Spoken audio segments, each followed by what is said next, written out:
Good morning, everyone. Hi. Welcome to the SV Libelle Project and the Sailing Libelle podcast show. Got some news for you this morning, but I'm going to do some breakfast first. I'm going to start my coffee and such. You're just going to have to listen to some noise while I just talk to the air and make some coffee. Yeah, I'm down below, so you're probably going to hear some creaking. You're going to hear my little heater, electric heater. Yeah, I do have a little electric heater on board. It's cold out there. Kind of ran out of wood. Need to go grab some kindling so I can get the coal going in my wood stove once again, because I found the coal actually works really more efficiently than the wood does.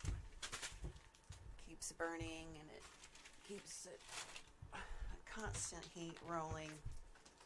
But I'm sure you don't want to hear about that, right? I've got a story for you today. I've got a story of preparedness, of being, from stranded out in the woods, out in the winter woods. And how you can be prepared. Even if you think you're prepared, you're probably not prepared enough. Which, that's what this particular incident taught me. This particular time. After all this mechanical work on Shake, Rattle, and Hum, my 1998 Chevy Blazer, that I just had all kinds of work done on. I mean, spent all kinds of money on getting her fixed up. But mostly her four-wheel drive, because I needed her four-wheel drive working, right? Because where I'm going up into the mountains all the time. Going up into the Decabush 25, way up the 2510, where the boulders and the washout and the big deal. Somebody painted that back, thankfully. I've heard that it was a graffiti artist from up here that passed away, and it was looking kind of haggard, that stone graffiti up there off of the 2510, the big deal. Anyway, somebody repainted that, even though the original guy has passed. So yeah, I go way up there whenever I am out there searching the forest, foraging for stuff. And here it is. It's kind of late in the day. I've gone grabbed some groceries, half and half, bottle of wine, some beers, and a few other things that I needed for the house, some trash bags, and blah, blah, blah. And I head up the mountain. And I'd been rolling around without my survival bag in that truck for a little while, but I knew that I was going back up to the mountain that day, so I stuck my survival bag back into the truck, because I knew you never know, right? So here I go up the mountain, see there's snow, and I'm like, oh, okay, practice the snow, practice with my new tires. Got some new tires on her too, so I was ready to go. I was excited, I get to practice in some snow. Now, why am I practicing with snow? People out here should be, you should know how to drive in the snow, right? Well, not all of us. I was born and raised in South Carolina. I think the first snow that I saw, it didn't last very long, but it was so overwhelming to me that I cried. I wept the first time I saw snow. So I wasn't sure what the hell it was. And I was just a small child, but I did see my first snow and weep at it. And then, I think it was in the 70s, there was a big winter cell that came through the south and just laid a bunch of snow. I mean, like feet of snow. And being as my father was a survivalist and a Mormon, he took us out in it and just played with us. He was awesome. My father was awesome. Took us camping and playing. Had big old diesel. He was a diesel mechanic, so he had the diesel inner tube tires blown up. You know, it could fit like 5 children on top. Had a piece of rubber stretched over it so you could fit more children on top of it.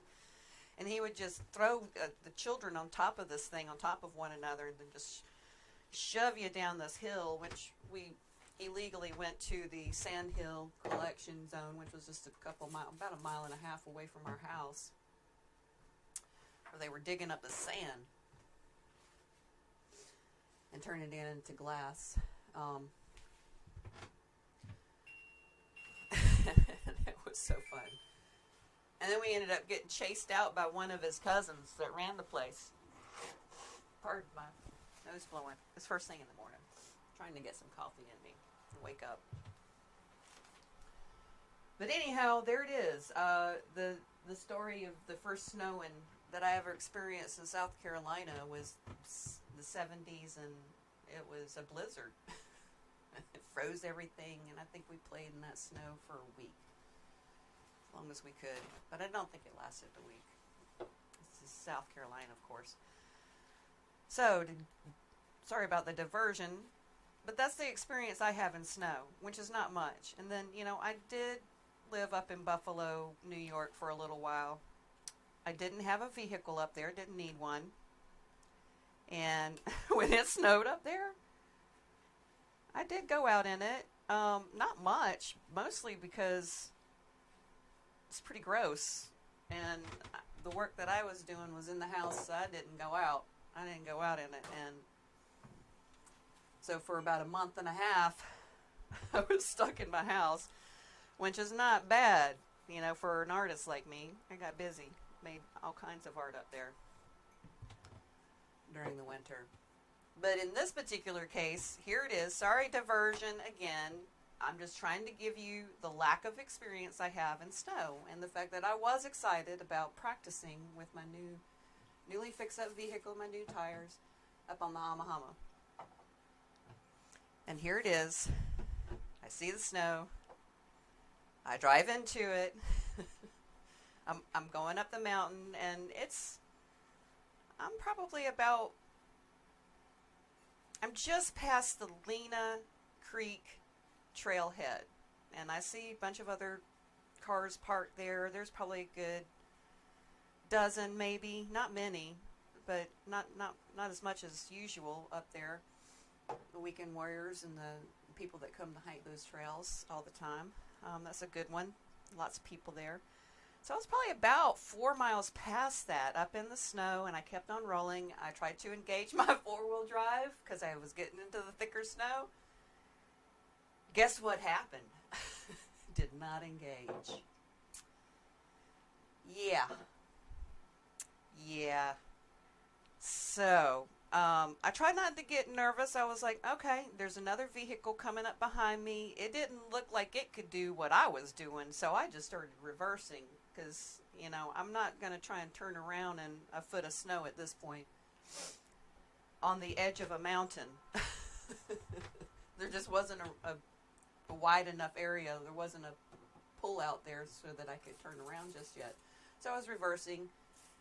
The van behind me stayed stunned for a little bit, and then they realized, well, maybe the snow is pretty deep up there, so I guess we'll reverse too. So they intelligently started to reverse out of there. And as I'm reversing around this little corner, I hit a little patch of slick ice on some stone and mud, because it's muddy. It's kind of snow raining up there. And yes, I'm diverted into a ditch. Thank goodness it was a ditch and not the side of the mountain, because the other side of the road was a pretty big drop off, and there weren't a lot of trees that could have stopped me on my way down in that particular area. There's a lot of stone, a lot of granite face there along the side of the Hamahama River, and I get stuck. I try like hell, trying to get myself out, dig, and try to maneuver the vehicle, put some stones and brush up under the tire and this, that, and the other. I did not spend too much time up there because here it is about 3 o'clock in the afternoon now, and I know that I haven't seen another vehicle come past in a little while. And I might need to try to get myself down that mountain because I didn't really want to stay up there. Especially with the snow coming. There was more snow coming. And I didn't really want to do snow camping that night. So I started walking down the mountain. Got my survival bag on. Grabbed my staff, my black bamboo staff, and headed down the mountain. As I'm walking down the mountain, this old Chevy truck passes me by. I mean, like, zooms past me. I had to move out of the way because I was in the road trying to flag them down, but they were not stopping. There's people like that. People are crazy these days, man. Not that these days, but they're just fucking crazy people out there. So I'm kind of glad they didn't stop for me. They went past me, probably went past my vehicle, realized that the snow was too deep, and decided to turn around. I kept on walking. Didn't get angry, fuss. I was just like, there's enough people still coming up that I might be able to find myself a ride. So I just kept on walking on down the mountain. Now, the truck that had went past me had not come back down yet. And I was not seeing anyone else come up, so I was like, maybe they are camping up there. I don't know, because people do that on occasion. Or maybe they're just up there stripping my truck. They could have been poaching my truck, because they do that as well. I've seen plenty of poached vehicles up there, which I was afraid of, but I'm not going to put my time or effort into it. Just move on, right? So I kept walking and looking for spots where I could make a camp, because I was getting kind of tired. I'm still not all that recovered from a couple of wrecks I've had in my life, and my body doesn't work as well as it used to. So I knew I was going to have to take a little bit of a break and make camp. I wasn't too far away from the truck at this point, and I was close enough to the Lena Creek trailhead to where if I made camp, there's a possibility that the next day I could hike down to the Lena Creek trailhead and have somebody would be there the next day, sort of thing. So that's what I was planning for in my head. Meanwhile, I'm hearing like boulders moving around below me, as if something's below me tracking me. Something kind of big, like, and it had to have been something that was capable of jumping a meter at a time from stone to stone, sort of thing, to follow me where I was. That particular bend around the river, that is a lot of granite face, and it's just almost vertical. And it was real high up. It was up there near me, but I couldn't quite see. It wasn't, and I certainly wasn't going to go over to the edge of the road and look down to see, say, a grizzly bear and or black bear. I didn't have a gun, didn't have a weapon on me. Forgot to put my knife handy, so I was getting a little anxious about something following me down below.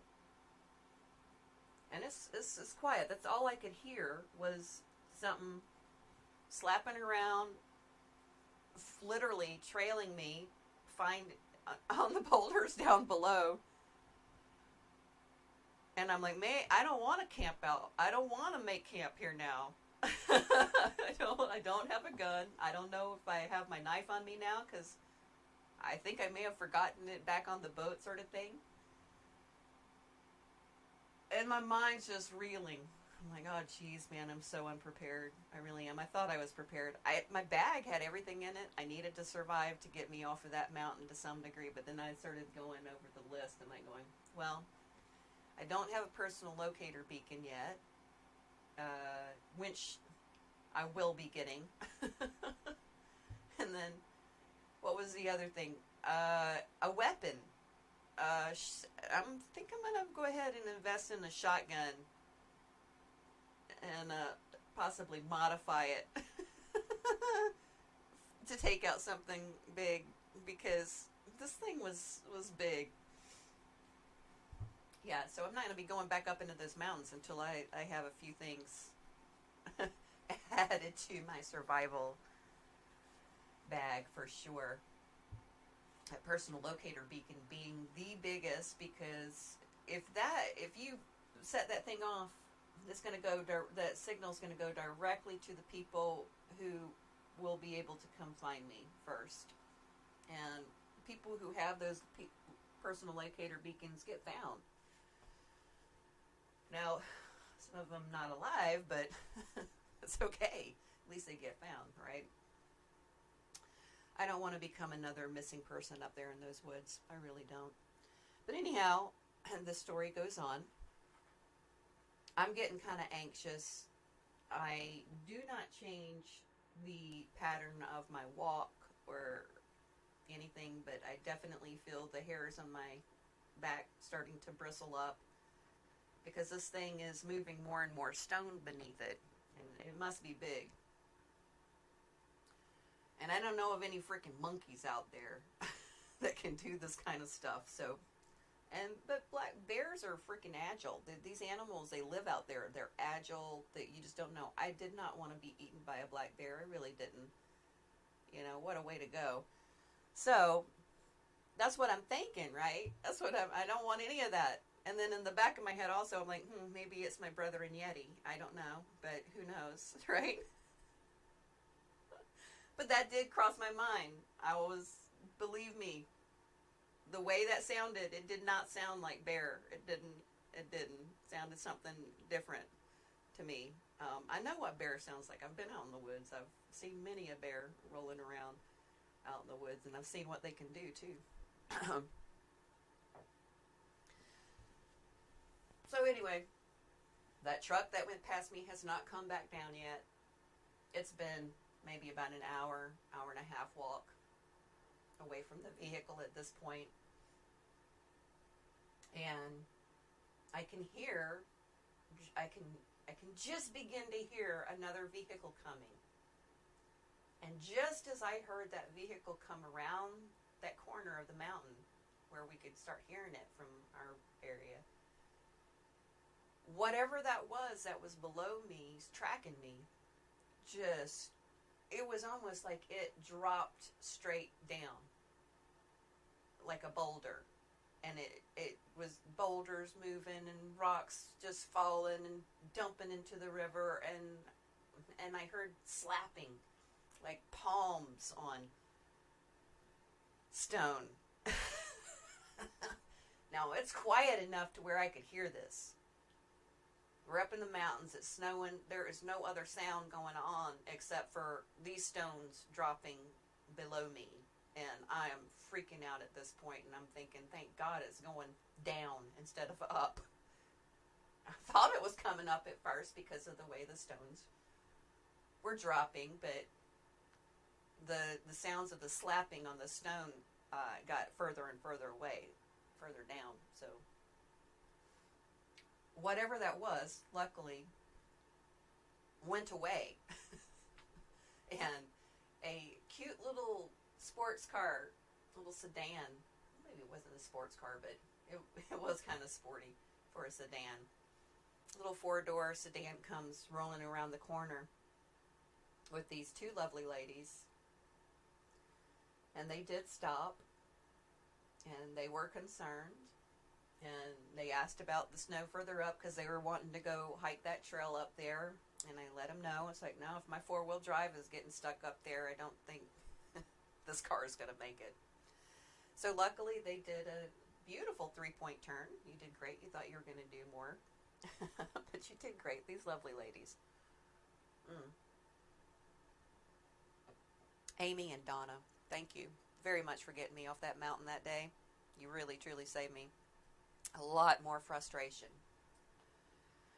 And I think they know it. It was a good lesson for them too, I think, because they realized that they were coming up with really no survival gear in their car, and just in hiking clothes and that sort of thing. So you weekend warriors out there thinking that you're just going to come for a hike, just be prepared for anything, really. Whenever you come out here, you really need to be, because you never know if you're going to get stuck in the snow. You just don't. So that's my story. That's my story about getting stuck up on the mountain. Now, the truck was still up there for, I think it was, geez, when was that? That was I think that was Sunday whenever I went up, or Monday. No, that was Monday morning, Monday afternoon whenever I went up, and it stayed up there until Saturday. I think it snowed up there enough to where people couldn't get up to her at first, but luckily through my insurance company and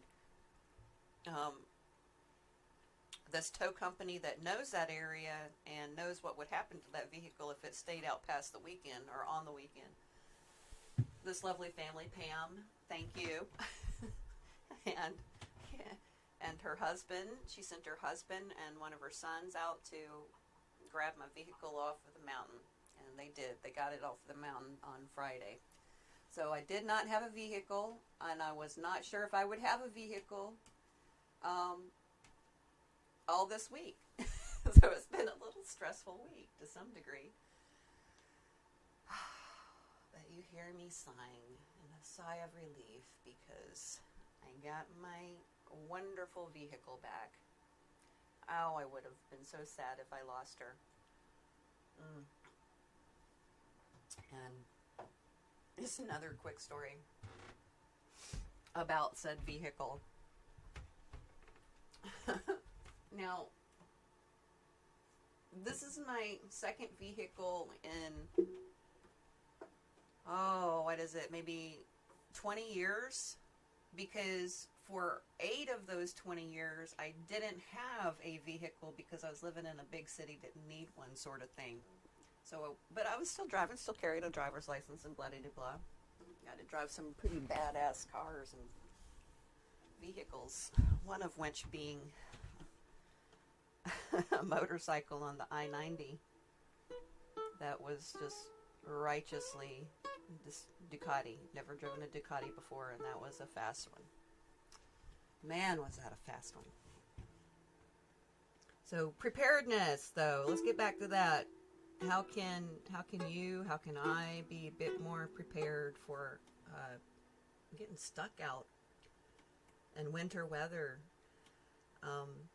Even if you're driving to the grocery store around here and your car breaks down, if it's winter out here, you really, just like in Buffalo, you really do need to be prepared. You need to dress the part. You need to have survival gear on board and a way of getting hold of somebody that can get back to you. So those are 3 things that I'll be adding to my survival gear for sure.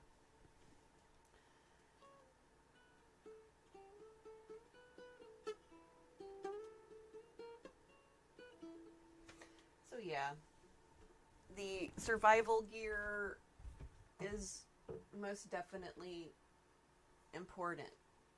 I think that's what I want to stress today. I know that's what I want to stress today. I know there's probably a good number of you probably laughing. I'm cool with that. Go ahead, laugh. Luckily, deep breath, I can laugh now because I made it out, and so did my truck. Thank goodness for that. So, you didn't hear much music this morning. You heard me creaking around, making coffee, and so forth. There'll be more coming. Probably another one today later on. I do want to take you out in the fields today. Maybe take you for a walk around the marina, sort of thing. But I have to get some batteries so that I can untether myself from the boat for my little recording device that looks like a tricorder from Star Trek. Yeah. Oh, I've got some stories to tell you. keep tuned. There are more stories to come. Because there. Oh, well, maybe I will give you one more little story. I think I've got time for another little story. One more little story. And my one of my older brothers, Max, who's a chiropractor, he and I got caught in the woods being chased by something. We got chased out of the woods back in the day in South Carolina where we grew up. My dad bought the boys this little 350 Honda, right? And so they were riding it around and everything and having fun with it. And I kept asking to ride it because, you know, here I was, a tall 6-year-old. I was riding my brother's 10-speed after all, you know.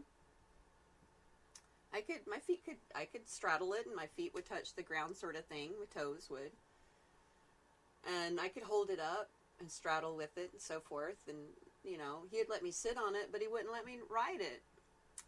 Well, that was just not going to happen for me. I was a child that did not like to have the word no said to.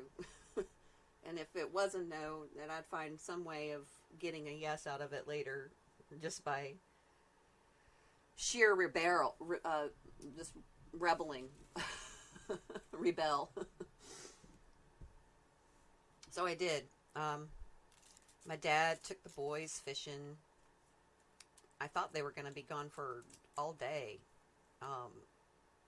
They'd left, and so I went into the shop. He'd left the door open, you know, and I managed to close the shop door.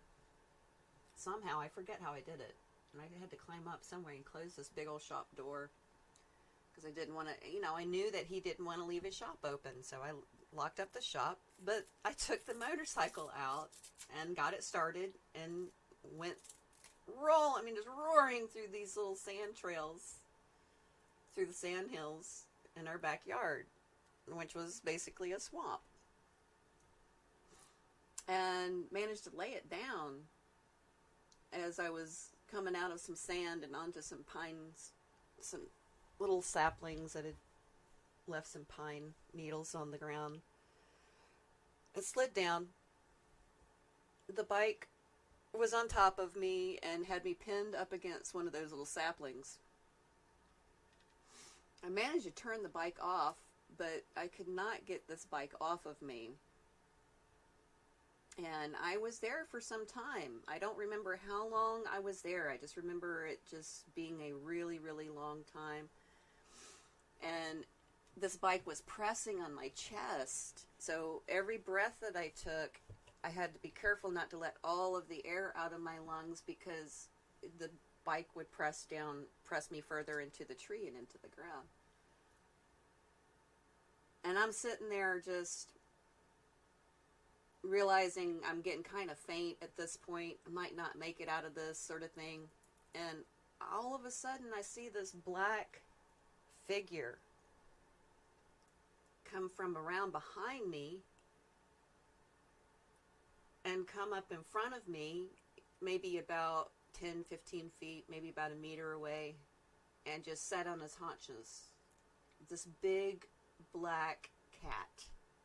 I'm not shitting you. And yes, we have them in South Carolina. I grew up with them. And this was my first incident with one of them. So this big black cat is sitting there watching me as I'm struggling to breathe. And it's all of a sudden I just feel this peace come over me and it's all good. And I hear this cat kind of purring somewhat. And I could feel it vibrating my chest almost. It was weird. It was vibrating me from the inside out sort of thing. And I've learned since then that they do have this sort of infrasound that they make these animals, these big animals like that. I think that's probably what that was. But it was very soothing to me. So I was kind of almost closing my eyes, and the next thing I hear is just, I hear my brother come just running, breaking, yelling, "Get away from her!